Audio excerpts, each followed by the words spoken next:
אז אני רוצה להזמין את יונתן לבנה, שיעביר לנו את המצגת על עקרונות הפרסום והקידום באינטרנט. טוב, תודה רבה. אז ככה, היום אנחנו נדבר עבור העסק המתחיל, שנמצא בתחילת הדרך, שיש לו אתר, ואיך הוא ניגש לכל הנושא הזה של פרסום וקידום העסק שלו. אנחנו נעבור אחד קצת על הרקע, אחרי זה על דפוסי חשיבה והעקרונות שכדאי לאמץ, ניקח שני גופים מובילים לפי הזמן, ואחרי זה ניקח עוד כמה אפשרויות שעומדות בפנינו לעסק המתחיל.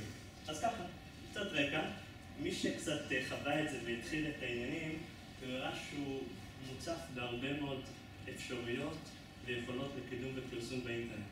השוק מוצף בהרבה מאוד כלים, והבעל העסק מוצא את עצמו לא מעט פעמים מבולבל. מישהו בא אליו מקדם אתרים, אומר בוא תקדם אותו. אחד אומר בוא תנהל קמפיין בגוגל. אחד אומר על פייסבוק, מישהו אומר תעשה ניוזלטר, מישהו אומר תעשה משהו במובייל, אחד אומר בוא תשים באינדקסים או באתרים אחרים. בקיצור, הרבה פעמים אנשים יוצאים מבולבלים, הם לא יודעים כל כך איך בעצם להיכנס לכל הנושא הזה, איפה בדיוק לשים את הכסף, לשים במקום אחד, לשים בהרבה, איך להשקיע, מה זה דורש כל אחד. והוא מוצא את עצמו מבולבל.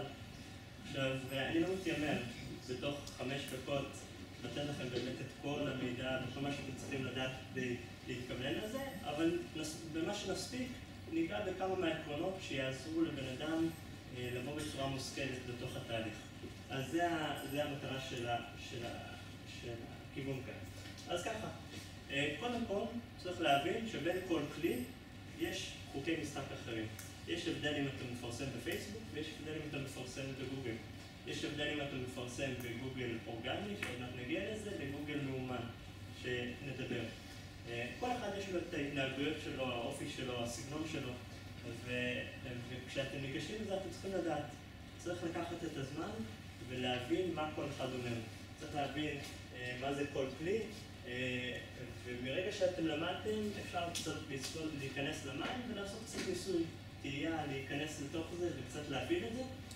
ברגע שיש לך משהו פועל, איזשהו סט פרסום, סט קידום, מכאן יש את השלב שיש לכם משהו פעיל שרץ, שאתם כל הזמן משפרים אותו. אתם עושים משהו, מודדים אותו, באינטרנט הכל מדיד, ומשפרים. משקיעים, מדדים ומשפרים. ככה כל הזמן עושים, וזה בעצם תהליך אינסופי, שאתם כל הזמן משפרים את היכולות שלכם להגיע לאנשים שאתם רוצים. כשהכל במטרה, בסופו של דבר לתת דרך לאנשים ולמכור. מכאן אני אגע באחד העקרונות החשובים בתחום של הפרסום או קידום באתרים, ובכלל אחד התפיסות המנחות בכל העולם של קידום ופרסום אתר, זה יחסי המרה. מה זה יחסי המרה? יחסי המרה, כשמישהו נכנס אליכם, 100 אנשים נכנסים לכם לחנות, מתוכם יהיו נגיד 2 מחירות. מה זה אומר, מה היה פה ביחסי המרה? זה אומר שעל כל 100, 2 מחירות. איך זה קשור לאתר אינטרנט? יש לכם 1,000 אנשים שנכנסים לאתר, הם עוברים דרך תהליך מסוים, צריך להבין, לכל אתר יש מטרה, ובסופו של דבר המטרה שתגיע לקטע הסופי ותעשה איזושהי פעולה. בין אם זה לקנות משהו, בין אם זה להשאיר את הפרטים שלך, בין אם זה לבלות יותר זמן, אז יש פה איזשהו תהליך, כשבעצם כל זה סוג של משפך. יש פה 1,000 אנשים שנכנסו, פה 500 אנשים שהמשיכו הלאה, ומתוך זה 10 אנשים ישאירו את הפרטים. כלומר, יש פה איזשהו תהליך של משפך כזה עד לנקודה הסופית. אם ניקח רגע את הדוגמה שלי, איך אני הגעתי לכאן לגיא סביב, אני אומר שנשאר לנו עוד דקה, אז אני אעשה את זה במהירות. בסדר, תיקח יותר. אז כיפה. עשיתי חיפוש. אמרתי, אני רוצה לחפש דיבור מול קהל, והתוצאה הראשונה שעלתה לי, התוצאה הראשונה אחרי הפרסומות, זה גיא. נכנסתי לאתר, התחלתי לדפדף. זה עניין אותי, זה סקרי, אני עברתי בין הדפים, ובסוף הגעתי להחלטה שאני משאיר פה פרטים. עכשיו, יכול להיות שאיתי נכנסו גם עוד 100 אנשים. מתוכם 5 אנשים המשיכו לבלות באתר, מתוכם 3 אנשים השאירו פרטים. אחרי זה, מימי או גיא פנו אליי וחזרו ודיברו איתי, ומתוך ה3 אנשים אני החלטתי להיכנס וללכת על של יחסי המרה. 100 ל-50 שהמשיכו באתר, ל-3 שהשאירו פרטים, ל-1 שנרשם. זה בעצם יחסי המרה. בעצם מכל מעבר שלב לשלב, יש לך איזה תהליך שהולך ומתכנס. זה סוג של משפך, שאמרנו על מדידת שיפור, המטרה שלנו זה כל פעם להעלות את יחסי המרה. זה חלק מהתהליך השיפור המתקדם. אני אדלק רגע על כל הכלים שעומדים לרשותנו, בין אם זה גוגל ובין אם זה פייסבוק, רק שתדעו שכמו שיש לכם בעיתון, יש לכם צד אחד פרסומת, צד אחד זה מה שנקרא העולם האורגני, כלומר המידע האמיתי שאנשים כותבים ועורכים, אז ככה זה גם עובד בגוגל, יש לכם חלק של אורגני, חלק של פרסום, ויש לכם חלק של אורגני. אז אותו הדבר, זה עובד גם באינטרנט, אותו הדבר יש גם בפייסבוק, אזור פרסומי, אזור אורגני, כל אחד יש לו את החוקים שלו, וככה זה גם הכלים האחרים שעומדים לרשותכם. זה אני אתן למי שמעוניין להמשיך להשאיר אחרי זה בבית, מוזמן להיכנס ולקבל על זה יותר מידע, וללמוד על כל אחד מהכלים שיש פה כלים מצוינים. אז זהו, אז לסיכום, עברנו קצת במבט מלמעלה, למי שלא מכיר בתחום ומי שלא יודע, על צורות הפרסום והקידום שעומדים לרשותנו, איך קצת להיכנס לזה בצורה יותר מושכלת, ומשם לצמוח ולהגדיל את התוצאות. תודה רבה. שאלות?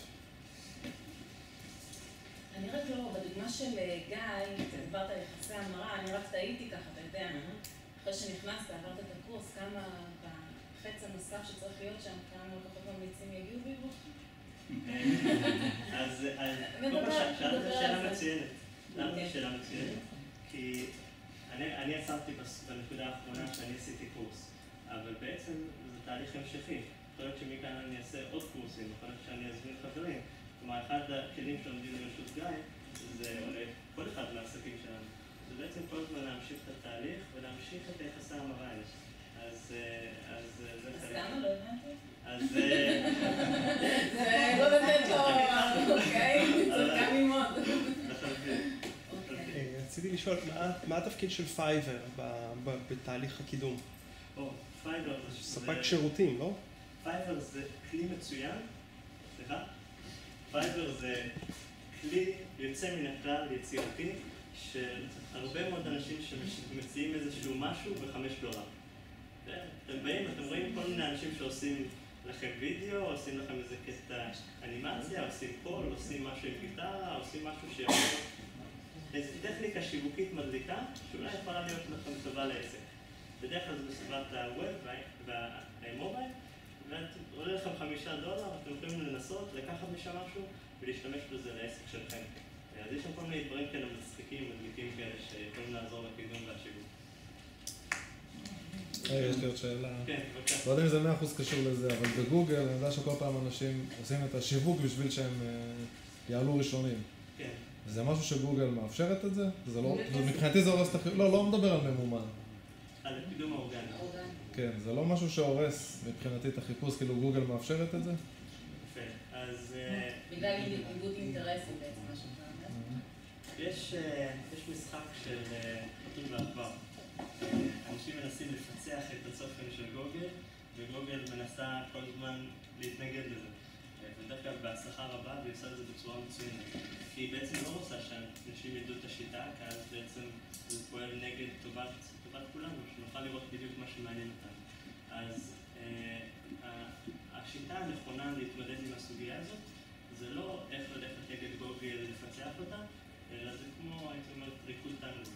שאתה בא ואתה בעצם נותן לו את היכולת שיהיה לכם רומן נחמד, שאתה נותן לו כלים ויכולות כדי שיוכל, שתוכלו לדבר, שיהיה תקשורת ביניכם. שהוא יוכל לראות שאתה נותן משהו טוב, וגוגל אומר, אתה מצוין, בוא אני אקדם אותך. וזה חלק מהעולם של קידום האורגני.